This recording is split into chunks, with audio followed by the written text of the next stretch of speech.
안녕하세요, 여러분. 자, 이제 1번부터 풀어볼게요. 오늘 이 문제들은 기본적으로 가중평균을 할 수 있는지를 물어보는 문제입니다. 그래서 1번.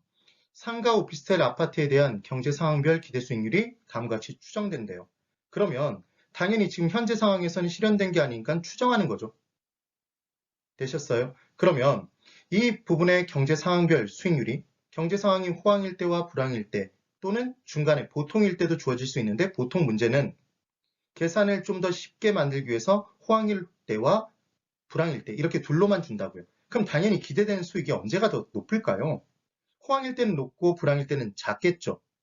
낮을 수밖에 없다고요. 그럼 각각의 확률이 얼마만큼 되는지를 줄 거예요.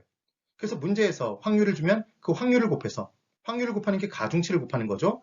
더해주니까 결국 걔는 가중평균에서 구하게 돼 있는데 확률이 50% 50%로 주어져 있다면 그때는 산술평균하는 값과 똑같죠. 가중치가 똑같으니까. 그럼 둘을 더해서 2로 나눠주면 그게 산술평균한 값이고 그게 가중평균한 값과 똑같아집니다. 그래서 지금 봤더니 경제 상황이 호황과 불황 둘로 쪼개져 있습니다. 확률이 0.5, 0.5예요. 얘를 딱 보자마자 둘을 더해서 2로 나눠버리면 되겠구나. 그럼 16 더하기 6은 상가의 경우에 호황일 때 기대 수익이 지금 16이래요. 불황일 땐 6이랍니다. 그럼 이때 각각 0.5 곱하고 0.5 곱해서 더해주나 둘을 더해서 2로 나누나 결과는 똑같다는 얘기죠.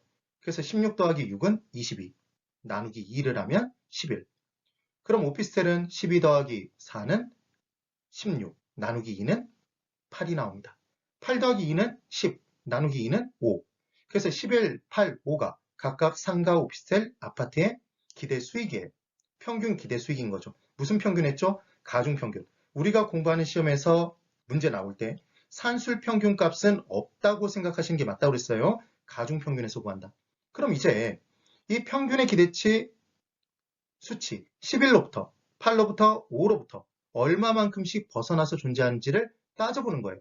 그럼 중간에다 11, 8, 5를 집어넣으시고 16에서 11까지 얼마만큼 차이가 나는지 11에서 6까지 얼마만큼 차이가 나는지를 따져주는 게 이게 위험인 거예요. 위험은 예상한 평균 기대 수익으로부터 벗어날 확률이잖아요. 네. 그래서 이제 정확하게 구하는 방법은 16 수치에서 평균값 11을 빼내요.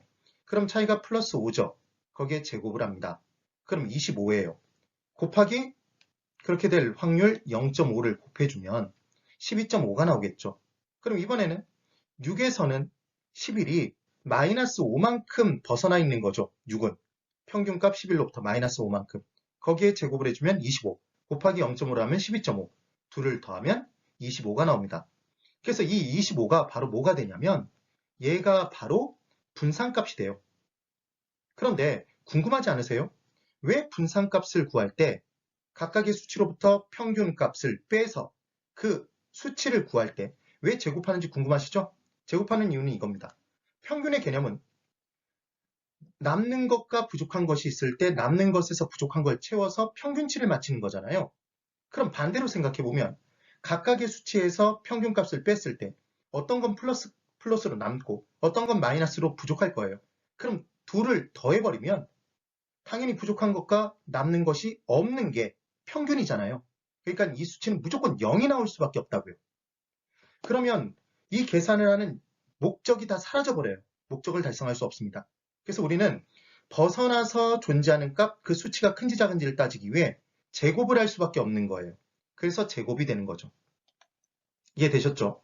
그럼 이제 분산값 25에서 제곱근을 씌우면 얘는 5죠. 5의 제곱이니까 5가 튀어나올 거예요. 되셨나요? 그래서 25가 분산값이고 여기다가 제곱근을 씌운 5가 바로 뭐가 된다? 표준편차. 그래서 어떤 한 투자에 분산이 클수록 평균부터 많이 벗어나 있으니까 위험이 큰 거고 편차가 클수록 표준편차가 클수록 위험이 큰 거죠. 그래서 각 개별 투자안의 위험은 평균치로부터 벗어나서 존재하는 분산값 또는 표준 편차값으로 구한다가 나오는 거예요. 그럼 이제 오피스텔과 아파트까지 이렇게 계산한다 그러면 너무 힘들어요. 그래서 사실은 이 문제는 11, 8, 5를 구해놓고 얘는 무조건 계산해야 돼요. 벗어나는 수치를 구하면 돼요. 그럼 16에서 11은 5만큼 벗어나 있죠? 5. 그럼 8에서 10이 4는 4만큼 벗어나 있죠. 그럼 아파트는 5에서 2, 8만큼, 3만큼 차이 나죠. 그래서 5, 4, 3이 결국은 각각의 개별 투자한 상가 오피스텔 아파트의 지금 위험이란 얘기입니다. 되셨어요? 이렇게 딱 계산하고 보면 분명히 어떻게 문제가 주어질 수밖에 없냐면 기본적으로 상가와 오피스텔 아파트의 상가가 지금 기대 수익이 제일 크죠. 11로. 그럼 위험도 제일 커요. 5로. 그러면 아파트는 수익이 제일 작습니다. 그러니까 위험도 제일 작죠. 큰, 작은, 이렇게 나올 수밖에 없다고요. 오피스텔은 중간이겠죠. 그럼 한 놈이 한 놈을 지배하지 못하겠네요. 그래서 지배 원리로 투자 결정 못하는 경우의 수가 유일하게 한 가지였죠. 큰, 작은. 그래서 위험이 클수록 누릴 수 있는 수익도 커진다? 이게 위험과 수익의 비례관계였잖아요. 그런데 이때 수익이 커졌다고 마냥 좋아할 이유가 없는 게 이 수익이 실현되지 않을 확률, 위험도 커진 거죠. 그래서 위험과 수익은 서로를 까부시는 관계에 있다. 이게 서로 상자의 파기할 세자 상쇄관계였죠. 그래서 위험과 수익의 상쇄관계, 비례관계인 투자한들은 지배의 원리로 투자 결정을 못하게 돼 있어요. 그래서 나온 게 변이계수였죠. 계수는 짝대기 짝, 변한다 이상하게. 그게 위험이었죠. 알고 싶은 게 분자, 위험이 분자, 표준 편차가.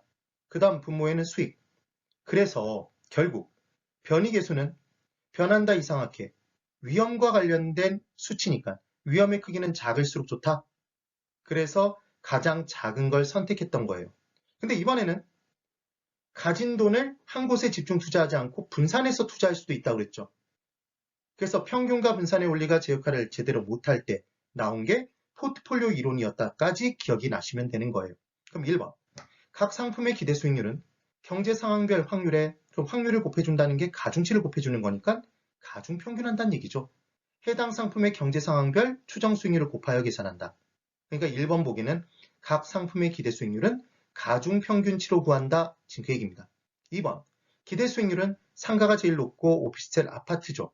3번. 투자 위험은 분산이나 표준 편차로 측정할 수 있죠. 4번. 투자 위험은 아파트가 가장 낮고 오피스텔 상가 순서죠. 5번. 평균 분산 지배 원리를 기준으로 볼 때 상가가 아파트를 지배한다. 지배 못하죠. 큰, 작은이면 큰이 작은일 지배하지 못한다. 기억해 두셔야 됩니다. 5번이 틀린 답이네요. 2번. ABC 3개의 부동산 자산으로 이루어진 포트폴리오가 있대요.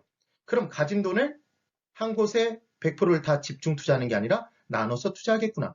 그럼 각각의 투자안의 기대 수익을 평균 기대 수익이겠죠. 가중치를 곱해주면 그게 바로 가중평균한 포트폴리오의 기대 수익이 나온다는 거예요. 그래서 이 포트폴리오의 자산 비중 및 경제 상황별 예상 수익률 분포가 다음과 같이 주어졌대요. 전체 포트폴리오의 기대 수익률을 구해보랍니다. 봤더니 호황 불황의 확률은 50%래요. 그럼 제일 먼저 해야 될 건 각 부동산의 호황일 때, 불황일 때의 기대 수익을 가중평균에서 가중평균치를 구해야 되겠죠. 그럼 지금은 50%니까 둘을 더해서 A 부동산 호황일 때 6, 불황일 때 4를 더하고 2로 나눠주면 되죠. 그럼 10을 2로 나눴으니까 5. 그럼 B 부동산은 8 더하기 4는 12, 나누기 2는 6. 이거는 그냥 암산으로 가는 거예요.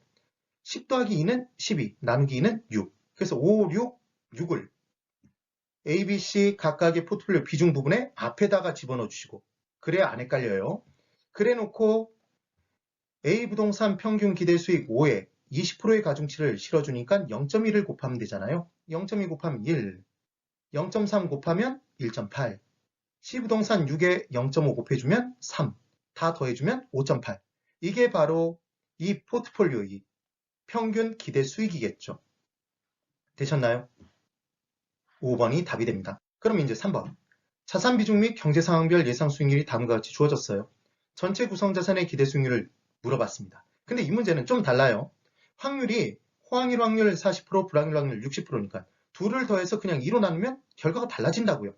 그럼 이때는 0.4 곱해주고 상가일 때 20%에 0.4, 10%에 0.6. 그래서 곱해서 더하면 8 더하기 6은 14가 나오겠죠. 그럼 오피스텔은 25%에 0.4 곱해주면 10, 10%에 0.6 곱해주면 6, 둘을 더하면 16, 10%에 0.4 8%에 0.6, 그래서 2를 더해주면 8.8이 나옵니다. 얘를 어디로 옮겨주라고요? 자산 비중 앞으로 옮겨주세요. 옮겨 적어주세요. 그 다음 14에 0.2를 곱하니까 2.8, 16에 0.3을 곱했더니 4.8, 8.8에 0.5를 곱했더니 4.4가 나왔죠. 다 더해주면 이 포트폴리오의 기대 수익률이 나온 겁니다. 기대 수익이 10이죠. 되셨나요? 가중평균하는 개념을 꼭 정확하게 이해해 주시고 문제 풀어주실 수 있어야 됩니다. 네, 오늘 여기까지입니다. 대단히 수고 많으셨습니다.